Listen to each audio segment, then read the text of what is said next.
Good day. My name is Evangelo Salvador, and I am from the Philippine Christian School of Tomorrow. And the title of my piece is The Race by D.H. Groberg.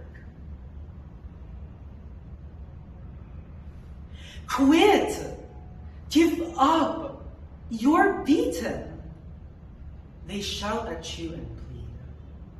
There's just too much against you. This time you can't succeed.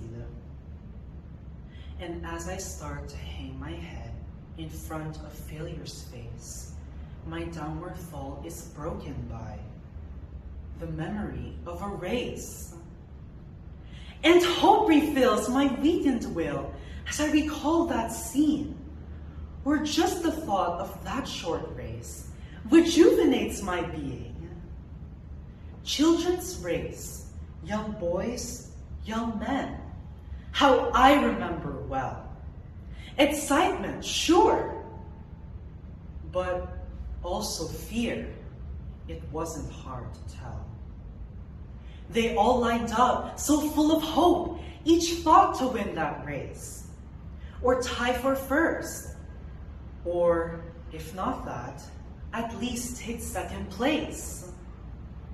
The fathers watched from off the side, each cheering for his son. And each boy hoped to show his dad that he could be the one. The whistle blew, and off they went, young hearts and hopes afire. To win and be the hero there was each young boy's desire.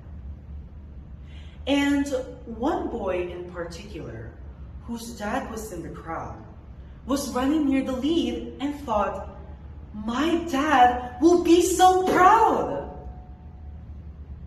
But as they speeded down the field across a shallow dip, the little boy who thought to win lost his step and slipped.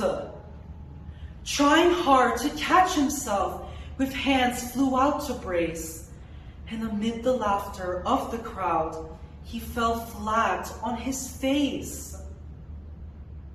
But as he fell, his dad stood up and showed his anxious face, which to the boy so clearly said, get up and to win the race. He quickly rose, no damage done, behind a bit, that's all, and ran with all his might and mind to make up for the fall. He wised then that he had quit before, with only one disgrace. I'm hopeless as a runner now. I shouldn't try to race. But in the laughing crowd he searched, and found his father's face, that steady look which said again, get up and to win the race. So up he jumped to try again, 10 yards behind the last. If I'm going to gain those yards, he thought, I've got to move real fast. Exerting everything he had, he regained 8 or 10. But trying hard to catch the lead, he slipped and fell again. Defeat, he lay there silently. A tear dropped from his eye. There's no sense running anymore. 3 strides, I'm out. Why try? The will to rise had disappeared. All hope had fled away. So far behind, so error-prone, a loser all the way. I've lost, so what? He thought. I'll live with my disgrace. But then he thought about his dad, whom soon he'd have to face. Get up, the echo sounded low. Get up and take your place. You were not meant for failure here. Get up and win the race. With borrowed will, get up, it said. You haven't lost at all. For winning is no more than this, to rise each time you fall. 3 times he'd fallen, stumbling. 3 times he rose again.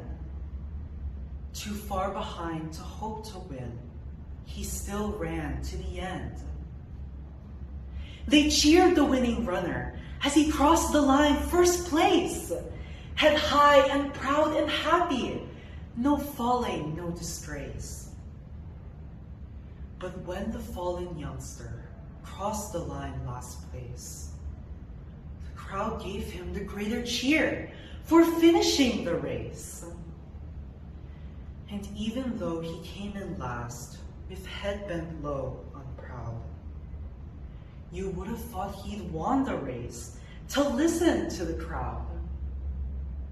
And to his dad, he sadly said, I didn't do too well. To me, you won, his father said. You rose each time you fell.